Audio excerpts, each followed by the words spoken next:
Blacklist के लिए दिया था आपको, तो जिसमें से ब्लैकलिस्ट जो है, हाँ ये जिसमें से ब्लैकलिस्ट आपने कितना ओपन किया और कितना भी उसके अंदर क्या क्या डिटेल्स अभी इसमें बहुत सारे ग्रीन्स में जो एक्टिव दिखा रहा है, पर कुछ ब्लैकलिस्ट एक्टिव नहीं है, ब्लॉक दिखा रहा है वहाँ पे। तो उसका कैसे हम लोग निकलते हैं?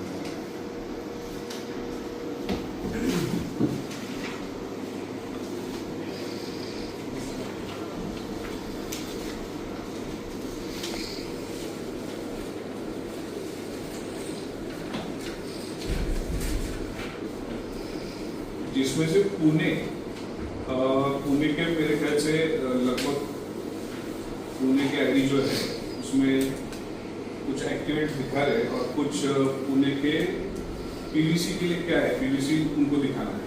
पोलीस तरीके नडवे टाकतो ओके. ते त्यांचं पेंडिंग आहे तर ते त्यांना सबमिट करायला आपण ऑलरेडी कॉल करून पाठवला पण सांगितले. Sir total 14 accounts are activated. Total कितना? 14 ठीक है. और उसमें से विक्रांत महाड़े जो थे, उनका इंटरसिटी का प्रॉब्लम था.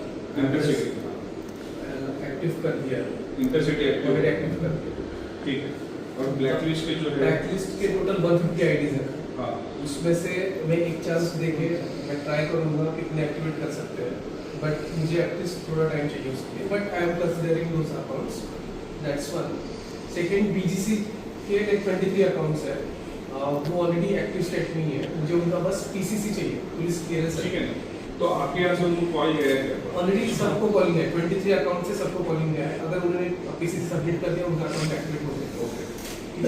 14 मैंने ऑलरेडी एक्टिवेट कर दी है. जो 150 है उसका कंसिडरेशन में ऑलरेडी डाला है. और अभी अपने जो 67 अकाउंट्स डाले वो भी मैं करवा के बोलूँगा आपको. पर ये कैसे लास्ट टाइम भी आपने डिस्कस किया था, तो उसमें से कुछ लोगों को एक्टिवेट किया.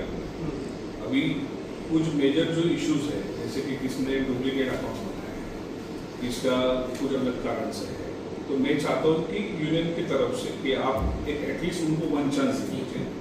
और आपने जैसे अभी लास्ट एक्टिवेशन किए हैं तो उनको चलो ठीक है, उनको बिजनेस करना है, इसकी वजह से उन्होंने डुप्लीकेशन एक्टिव किए होते हैं.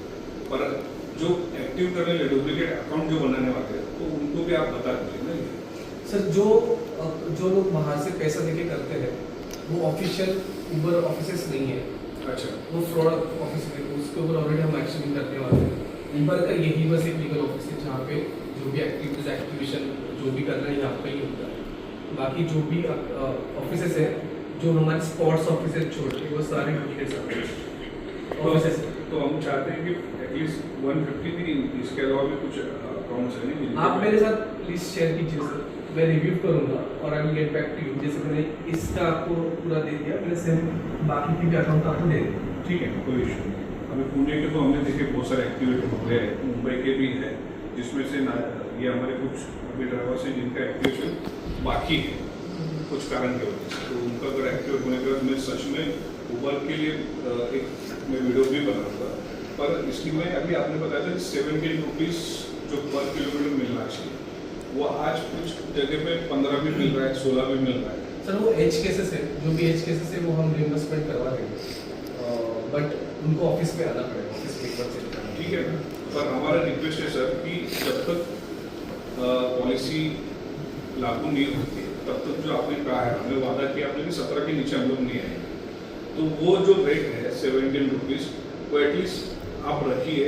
वो रेट सर है, एक कुछ एज केसेस है, वो एज केसेस हम रिइंबर्स करने के लिए ready, but most of the जो रेट है वो मोर देन 70 रुपीस का है. क्योंकि कुछ केसेस ऐसे देख रहे होते हैं ऊबर के, ठीक है, पर कुछ अलग जो दूसरी कंपनीज है उनका भी रेट डाउन है, तो हम लोग वो तो गवर्नमेंट से बात करेंगे. पर आपका जो रेट है 17 के नीचे नहीं आना चाहिए. और वो सेगमेंट वाइज भी चेक कीजिए आप कि मिनी है, सीडान है, एक्सेल है, तो उसका जो रेट है तो थोड़ा अप होना चाहिए. अगर उसको भी 17 ही मिलेगा और एक्सेल को भी 17 मिलेगा तो मुझे लगता है कि ना इंसाफी हो जाएगी उनको.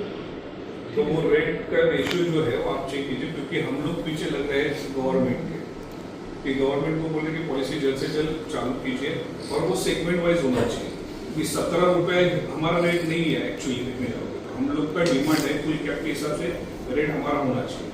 तो आप कंपनी अगर हमारे साथ में, क्योंकि ये ड्राइवर आपके हैं और अगर आप साथ देते हो कंपनी तो हम आपके साथ में हैं, ये हम वादा करते हैं।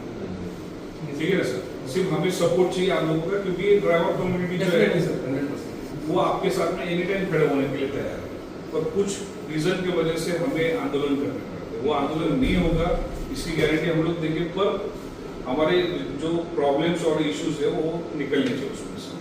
ठीक है सर। ठीक है, thank you so much. Thank you sir.